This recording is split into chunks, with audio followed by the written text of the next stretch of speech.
सीतापुर नाम का एक राज्य था। वहाँ राजा विक्रमादित्य का शासन था।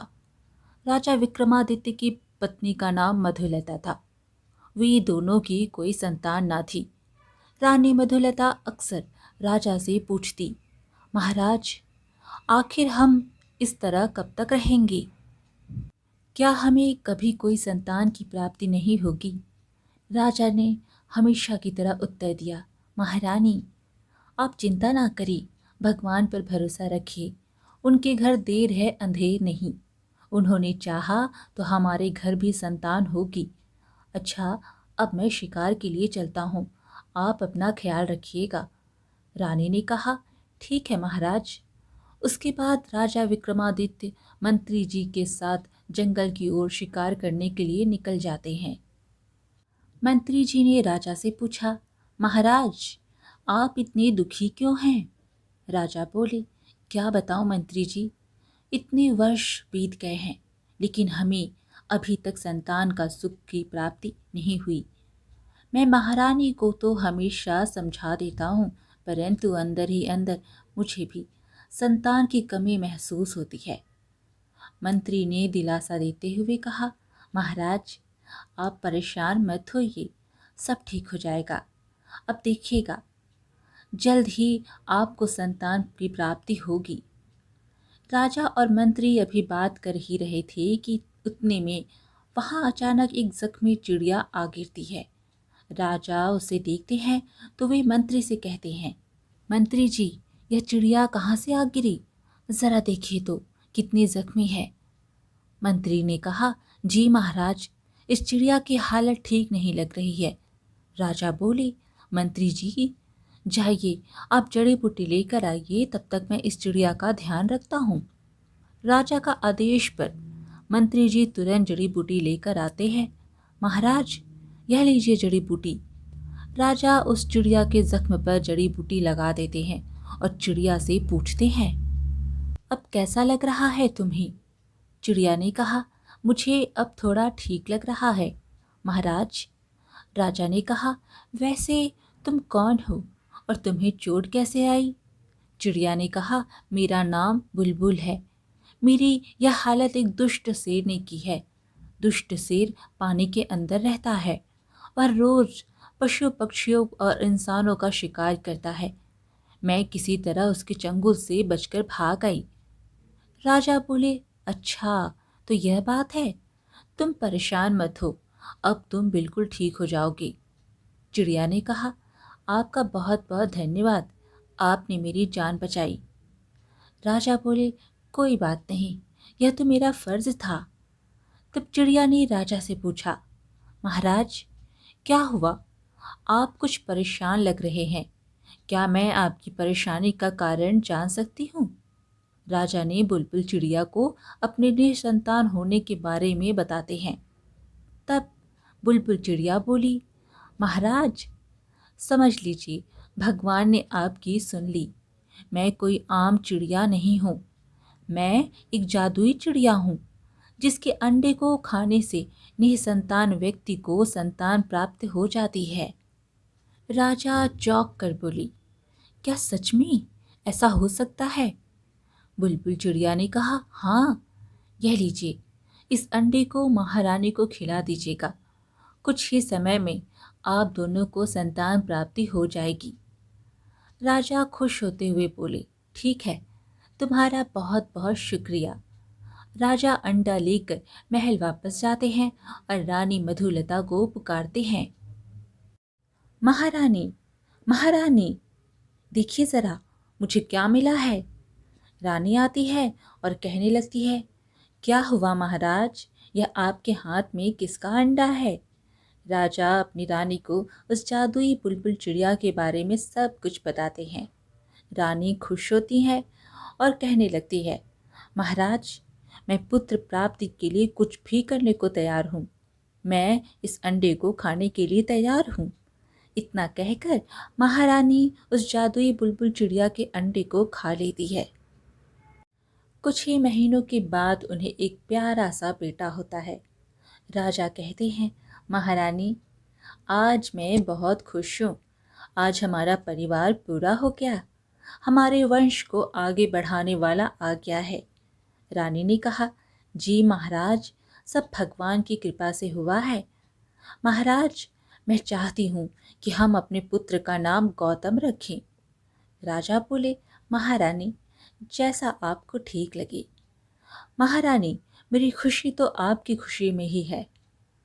उधर राजा और रानी पुत्र प्राप्ति की खुशी मना रहे थे और इधर गांव में नदी के एक शेर का आतंक बढ़ता ही जा रहा था। एक रात कुछ गांव वाले बाहर खड़ी थी कि तभी वहां शेर आता है। उसे देखकर गांव वाले अपनी जान बचाकर भागते हैं। उन गांव वालों में से एक नंदू नाम का व्यक्ति था, जिसे शेर दबोच लेता है और उसे लेकर नदी के अंदर चला जाता है। नदी के भीतर एक गुफा थी, जहां जख्मी हालत में नंदू की आंख खुलती है। नंदू कहता है, अरे मैं कहाँ हूँ, यह कैसी जगह है?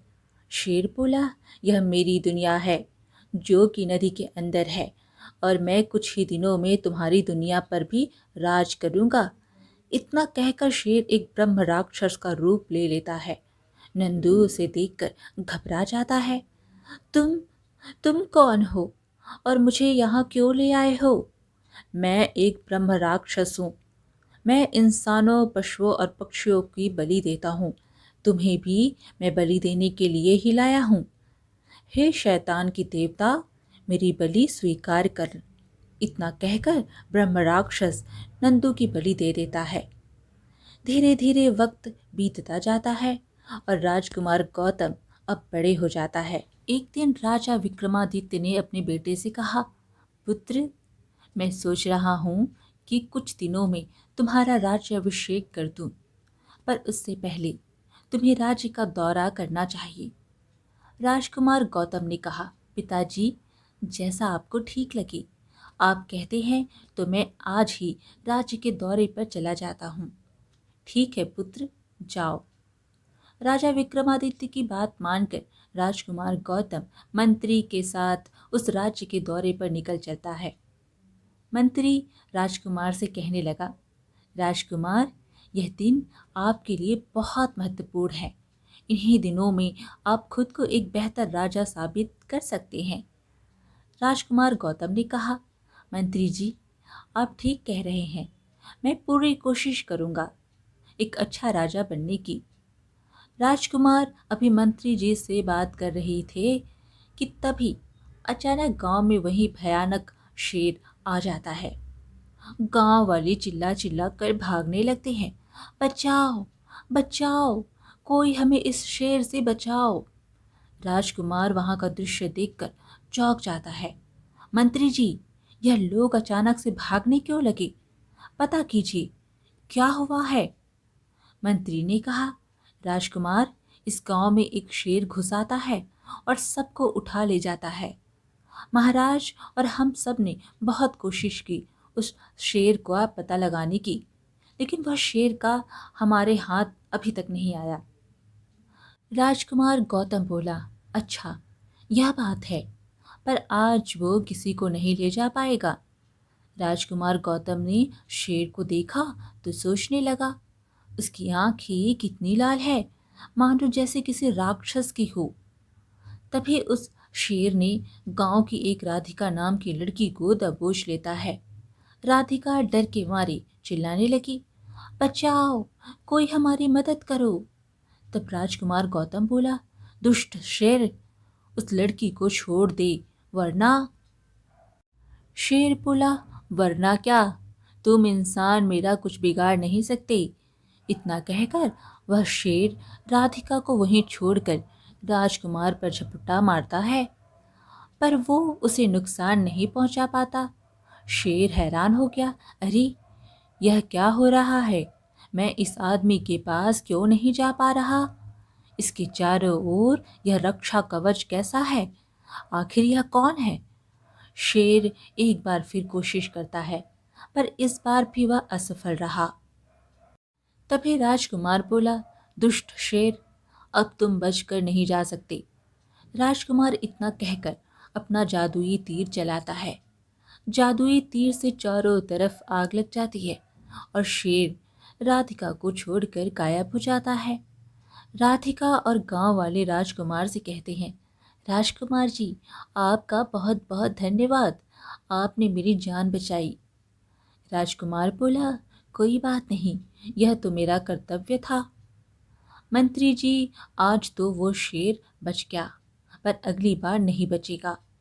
मंत्री ने कहा, जी राजकुमार, आज तो चमत्कार हो गया, वो शेर आपकी शक्तियों के आगे नहीं टिक पाया। फिर अगली सुबह फिर से गांव में वही शेर आता है। इस बार वो शेर एक बच्चे को उठा ले जाता है। तभी हरिया नाम का व्यक्ति रोते हुए राजा के महल जाता है और वहां कहने लगता है, महाराज, हमारी मदद कीजिए, उस नदी वाले शेर ने तो हम सबका जीना मुश्किल कर दिया है। वह रोज किसी ना किसी को अपने साथ ले जाता है। आज तो वह एक छोटे से बच्चे को ले गया। अब आप ही कुछ कीजिए महाराज। राजा विक्रमादित्य ने कहा, मंत्री जी, आखिर ये कैसा शेर है जो नदी में रहता है? मंत्री बोला, महाराज, मुझे तो यह कोई मायावी शेर लगता है जो सबको नदी के अंदर गायब करके ले जाता है, क्योंकि एक साधारण शेर ऐसा नहीं कर सकता। राजा विक्रमादित्य ने कहा, उस शेर को मारने का कोई ना कोई रास्ता तो ढूंढना ही होगा। अगले दिन राजा अपनी सेना के साथ नदी के किनारे उस शेर को खत्म करने जाते हैं। वो नदी के किनारे शेर पर हमला करने के लिए तैयार रहते हैं। राजा अपने सैनिकों से कहते हैं, सैनिकों, तैयार रहना, आज तो उस शेर को मरना तय है। शेर नदी से निकलता है और शिकार के लिए आगे बढ़ता है। तभी राजा अपनी सेना के साथ उस पर वार करने लगते हैं, लेकिन शेर उन पर उनके वार का कोई असर नहीं होता। राजा सोचने लगते हैं, अरे, हमारे वार का तो इस पर कोई असर ही नहीं हो रहा है, ऐसा कैसे हो सकता है? तब शेर कहता है, तुम साधारण मनुष्य मेरा कुछ नहीं बिगाड़ सकते। इतना कह करके सामने एक सिपाही को पकड़ लेता है। राजा गुस्से से शेर से कहता है, दुष्ट शेर, छोड़ दो उसे। लेकिन शेर राजा की एक नहीं सुनता और सिपाही को नदी के अंदर लेकर गायब हो जाता है। मंत्री बोला, महाराज, मैंने कहा था ना कि यह कोई मायावी शेर है, हो सकता है यह आग से मरता हो। राजा बोले, ठीक है मंत्री, हम आग वाला उपाय भी करके देख लेते हैं। दूसरे दिन राजा अपने सैनिकों के साथ मशाल ले जाते हैं। राजा खुद से कहता है, अब देखते हैं यह शेर कैसे बचता है। तभी शेर नदी से बाहर निकलता है। राजा अपने सैनिकों को आदेश देते हैं, सैनिकों, मशाल फेंको शेर पर। कई मशालों की बारिश की जाती है। शेर का शरीर जलने लगता है, पर उस पर आग का कोई भी असर नहीं होता। शेर जोर जोर से हंसता है और कहता है, मैंने कहा था ना, तुम मनुष्य कितनी भी कोशिश कर लो पर मेरा कुछ नहीं बिगाड़ सकते। इतना कहकर शेर फिर एक सैनिक को नदी के अंदर ले जाता है। राजा विक्रमादित्य अब निराश होकर नदी के किनारे बैठ जाते हैं। हे ईश्वर, अब तू ही कोई रास्ता निकाल, इतने बड़े संकट से मेरे राज्य को बचा ले। अभी राजा ईश्वर से प्रार्थना कर ही रहे थे कि तभी वहां बुलबुल चिड़िया आती है और राजा से कहती है, महाराज, मैं आपको कुछ ज़रूरी बात बताने आई हूँ। इतना कहकर बुलबुल चिड़िया एक साधु बाबा का रूप ले लेती है। राजा ये देखकर चौंक कर बोले, कौन है आप और आपने रूप कैसे बदला? साधु ने कहा, मैं एक साधु संत हूँ। मैं चिड़िया के रूप में उस शेर पर नजर रख रहा था। वो शेर कोई शेर नहीं है, बल्कि एक ब्रह्म राक्षस है। राजा आश्चर्यचकित होते हुए बोला, ब्रह्म राक्षस? साधु ने कहा, हाँ, वह 101 बलि देकर नदी लोक और धरती लोक पर राज करना चाहता है। अगर वह अपने नापाक इरादों में कामयाब हो गया तो धरती का सर्वनाश हो जाएगा। राजा बोले, साधु बाबा, तो उसे मारा कैसे जा सकता है? साधु ने कहा, याद करो, मैंने तुम्हें अंडे के रूप में अपनी सारी शक्तियां दे दी थी। राजा बोले, जी बाबा, मुझे याद है। साधु बोले, अब वो शक्तियां तुम्हारे पुत्र के अंदर है। अब तुम्हारा पुत्र ही धरती लोक को बचा सकता है। तुम्हें अपने पुत्र की बलि देनी होगी, उसे उस नदी में डुबाना होगा, तभी इस दुनिया को बचाया जा सकता है। राजा साधु की बात सुनकर हैरत हुई। फिर पूछे, साधु बाबा, क्या इस समस्या से बचने का कोई और रास्ता नहीं बचा है? साधु ने कहा, नहीं महाराज, केवल यही एक रास्ता है। अब राजा उदास होकर महल लौटते हैं। महल में रानी मधुलता ने पूछा, महाराज, क्या हुआ? आप इतनी उदास क्यों हैं? तब राजा विक्रमादित्य ने साधु बाबा की कही हुई सारी बात महारानी को बताई। रानी मधुलता ने कहा, नहीं नहीं महाराज, मैं अपने पुत्र की बलि नहीं दूंगी। इतनी तपस्या करने के बाद तो उसका जन्म हुआ, और अब उसकी बलि देना, यह सब मुझसे नहीं होगा। इधर राजा और रानी की सारी बात राजकुमार गौतम सुन लेते हैं। राजकुमार गौतम खुद से कहने लगा, शायद भगवान ने मुझे इसी उद्देश्य के लिए भेजा है। मुझे अपनी प्रजा के लिए अपने प्राणों का बलिदान देना होगा। अगली सुबह राजकुमार गौतम जाकर नदी में डूब जाते हैं, लेकिन वह नदी के अंदर भी जीवित रहता है। राजकुमार पानी के अंदर खुद को जीवित देख सोचने लगा, अरे, यह कैसे हो सकता है? मैं तो पानी के अंदर भी जीवित हूँ, सांस ले पा रहा हूँ। शायद यह सब मेरी शक्तियों की वजह से है। राजकुमार गौतम अभी यह सोच रहा था कि तभी उनकी नज़र नदी के अंदर बने एक महल पर पड़ती है। नदी के अंदर यह महल किसका है? क्या नदी के अंदर भी एक दुनिया है? अंदर जाकर देखता हूँ। राजकुमार गौतम महल के अंदर जाने की कोशिश करता है, लेकिन जादुई महल बार बार गायब हो जाता है। फिर राजकुमार गौतम अपनी जादुई शक्तियों का प्रयोग करके महल के अंदर जाता है। राजकुमार गौतम अंदर जाता है तो देखता है वहाँ कोई नहीं। तो वो आवाज़ लगाता है, कोई है? कोई है? मुझे कोई सुन पा रहा है? तभी राजकुमार के ऊपर फूलों की वर्षा होती है। राजकुमार गौतम कहने लगा, अरे, यह फूल कौन बरसा रहा है? यह सब क्या हो रहा है? मुझे कुछ समझ नहीं आ रहा। अभी राजकुमार गौतम खुद से बातें कर ही रहे थे कि तभी अचानक एक आवाज़ आती है, तुमने यहाँ आकर गलती कर दी है। अभी भी वक्त है, चले जाओ यहाँ से। अरे, यह आवाज़ कहाँ से आ रही है? यहाँ तो कोई नजर नहीं आ रहा। हे भगवान, ये क्या हो रहा है? अभी राजकुमार यह कह ही रहा था कि तभी उस पर तीर बरसने लगते हैं। राजकुमार गौतम अपनी जादुई शक्तियों से तीर को रोक देता है। तभी एक जलपरी सामने आती है और कहने लगती है, तुम एक मनुष्य होकर हमारी दुनिया में कैसे आए? राजकुमार गौतम बोला, अच्छा, तो तुम हो जो मेरे साथ अजीबोगरीब चीज़ें कर रही थी। जलपरी बोली, हाँ, पर तुम हो कौन और तुम्हारे पास जादुई शक्तियाँ कहाँ से आई? राजकुमार जलपरी को सारी बात बताता है। जलपरी ने कहा, उस ब्रह्म राक्षस ने तो हमारी दुनिया भी तबाह करने में कोई कसर नहीं छोड़ी है। राजकुमार गौतम ने पूछा, परंतु वो कैसे? जलपरी ने कहा, चलो मेरे साथ, मैं तुम्हें कुछ दिखाती हूँ। राजकुमार गौतम जलपरी के साथ जाकर देखा तो हैरान रह गया, इतनी सारी मूर्तियाँ। जलपरी बोली, हाँ, यह सब भी कभी जीवित हुआ करते थे, लेकिन उस राक्षस ने सबको मूर्ति में बदल दिया। हमें कब से तुम्हारा इंतज़ार था कि तुम आओगे और हमारी दुनिया को उस राक्षस से आज़ाद करोगे।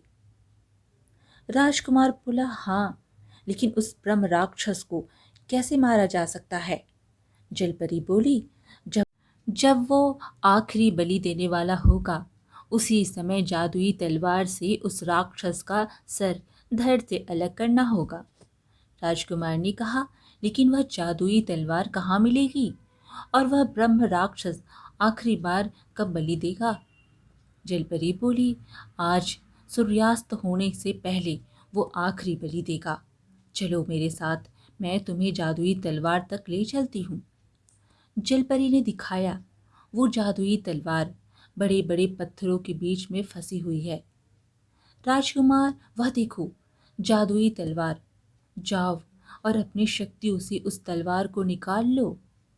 फिर राजकुमार गौतम अपनी शक्तियों से उस जादुई तलवार को निकालने का प्रयत्न करता है और जल्दी ही वो उस तलवार को बाहर निकाल लेता है। जलपरी खुश होते हुए बोली, वाह राजकुमार, आखिरकार तुमने जादुई तलवार निकाल ही ली। अब बस शाम होने वाली है। चलो अब हम उस ब्रह्म राक्षस के पास चलते हैं, वरना देर हो जाएगी। जलपरी और राजकुमार पाताल लोक पहुंचते हैं और देखते हैं कि वो ब्रह्म राक्षस आखिरी बलि देने को तैयार रहता है। ब्रह्म राक्षस खुद से कहता है, अब मैं धरती लोक पर भी राज कर सकूंगा। जलपरी ने राजकुमार से कहा, वह देखो, वो बस आखिरी बलि देने ही वाला है। जाओ और जल्दी से उसे खत्म कर दो। जैसे ही ब्रह्म राक्षस बलि देने जा रहा था, तभी राजकुमार गौतम उसे आवाज लगाता है, रुक जाओ, तुम ऐसा नहीं कर सकते। बस बहुत हुआ, अब तुम्हारा खेल खत्म। इतना कहकर राजकुमार गौतम जादुई तलवार से उस ब्रह्म राक्षस का सर धड़ से अलग कर देता है। ब्रह्म राक्षस के मरते ही बलि दिए गए सभी लोग फिर से जिंदा हो जाते हैं। साथ ही जादुई महल में मूर्ति बने लोग भी ठीक हो जाते हैं। जलपरी ने खुश होते हुए कहा, राजकुमार, तुम्हारा बहुत बहुत धन्यवाद। तुमने हमारी दुनिया को खत्म होने से बचा लिया। राजकुमार गौतम ने कहा, अरे धन्यवाद किस बात का? हम दोनों की ही दुनिया खतरे में थी। मैंने तो बस उस खतरे का खात्मा किया है। जलपरी बोली, फिर भी हम तुम्हारे हमेशा आभारी रहेंगे।